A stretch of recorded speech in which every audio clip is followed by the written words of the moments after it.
देखिए, हमें समझना पहले ये है कि जो इकोनॉमिक डिजाइन है, चाहे वो अमेरिका में है, चाहे यूरोप में है, चाहे वो भारत में जिसका पालन हो रहा है, वो डिजाइन ही यही कहता है कि एग्रीकल्चर को खत्म करना है। हमें ये समझना बहुत जरूरी है। अब देखिए, अमेरिका में किसान खत्म हो चुके हैं, हार्डली 2% से पॉपुलेशन से कम रह गए हैं। यूरोप में हर मिनट में एक किसान खेती छोड़कर जा रहा है। और भारत में और चाइना में या डेवलपिंग कंट्रीज में अब सारा जोर है। अभी आपको याद होगा, रघुराम राजन साहब भी खुद कहते थे कि सबसे बड़ा रिफॉर्म भारत में तब होगा जब हम खेती से लोगों को निकालकर शहर में ला सकते हैं, क्योंकि शहर में दिहाड़ी मजदूर की जरूरत है। ये हमें समझना है, ये इकोनॉमिक पॉलिसी का डिजाइन है। अगर आप नेशनल स्किल पॉलिसी का डॉक्यूमेंट देखें तो उसमें लिखा हुआ है कि 57% से हमें, पहले तो उन्होंने 18% कहा था, 18% पे हम गांव की जो एग्रीकल्चर की जो पॉपुलेशन उस पर ले आएंगे। फिर उन्होंने कहा 38% पे अब आ गए हैं, 57 से 38% कर देंगे वो 2022 तक। यानी ये सोची समझी रणनीति का एक हिस्सा है कि किसानों को खेती से बेदखल करना है, शहरों में लेके आना है। ये हमें जानना बहुत जरूरी है। जब हम ये जान जाते हैं तो उसके लिए जो पूरा इकोनॉमिक ढांचा बनाया जाता है। अब जैसे बताया आपने पहले कि देखिए क्राइसिस है, इतने सालों से किसान को इनकम नहीं मिल रही है। जब हम दूसरे सेक्शन को देखते हैं, मैं इसका एक उदाहरण देता हूं सिंपल सा। 1970 में गेहूं का दाम 76 रुपए प्रति क्विंटल था, जो 2015 यानी 45 साल के बाद बढ़कर 1450 रुपए प्रति क्विंटल हो गया 2015 में।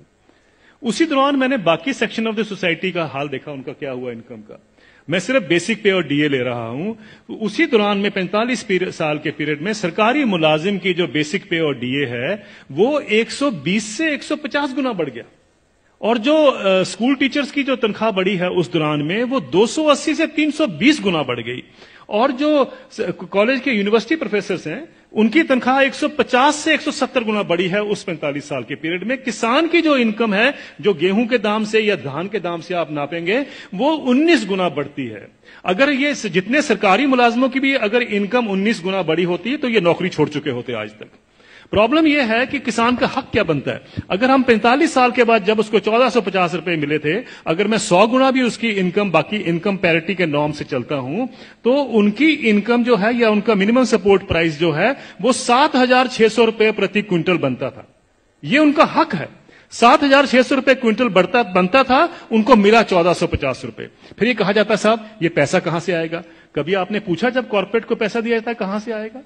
कभी आपने पूछा 7वां वेतन आयोग का पैसा कहां से आएगा? 7वां वेतन आयोग जब सारे देश में फैलाया जाएगा, अभी तो सिर्फ सेंट्रल गवर्नमेंट का है, तो क्रेडिट स्विस बैंक की स्टडी कहती है 4,80,000 करोड़ रुपए हर साल एडिशनल खर्चा होगा। किसी ने नहीं पूछा कि पैसा कहां से आएगा। किसी ने नहीं कहा कि फिस्कल डेफिसिट बढ़ जाएगा। आप किसान को 2 लाख रुपए दे दीजिए, 2 लाख करोड़ रुपए अनाउंस कर दीजिए साल का देंगे, हाहाकार मच जाएगा इस देश में। अरे ये पैसा व्यर्थ जा रहा है, ये लोग डिजर्व नहीं करते हैं, ये सारा कुछ होगा, फिस्कल डेफिसिट बढ़ जाएगा। लेकिन इंप्लॉइज के लिए किसी ने कहा फिस्कल डेफिसिट बढ़ जाएगा। ये सारी इकोनॉमिक नीतियां हमें जानने की जरूरत है। ये किस तरीके से डिजाइन बनाया गया है कि किसान को हम गरीब का गरीब ही रखें। और ये पॉलिसी कितने दशकों से चलती आ रही है, सब सरकारें इसमें सम्मिलित हैं। अब आपका जो सवाल था कि ये क्या कारण है, इसका कोई बीच का रास्ता भी हो सकता है।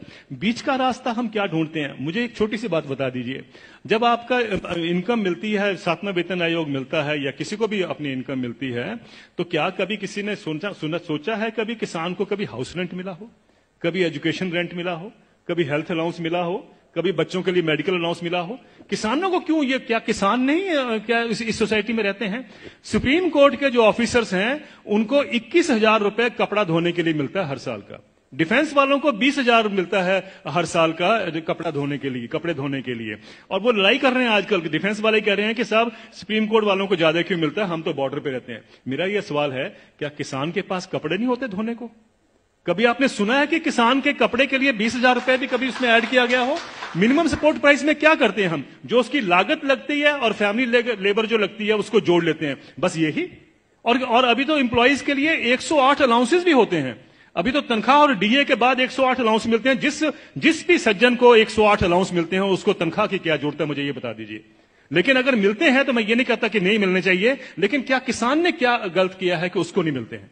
मैं ये कहना चाहता हूं, कभी किसान के एमएसपी में हाउस रेंट जोड़ा गया है, कभी उसका मेडिकल अलाउंस जोड़ा गया है, कभी उसके बच्चों के लिए एजुकेशन अलाउंस जोड़ा गया है? क्यों? क्या उसने बच्चे नहीं पालने हैं? हम ये क्यों मान के चलते हैं कि किसान तो हमारे देश के ऊपर बोझ है, इसके ऊपर हम दान कर रहे हैं? आप दान नहीं कर रहे हैं, आप उसको एक्सप्लॉइट कर रहे हैं, आप किसान को निचोड़ रहे हैं और उसी के साथ आपकी अर्थव्यवस्था चलती है। यह अर्थव्यवस्था के जब तक हम ढांचे को नहीं देखेंगे, हमें समझ नहीं आएगा कि किसान को मार इतने सालों से क्यों पड़ रही है। क्या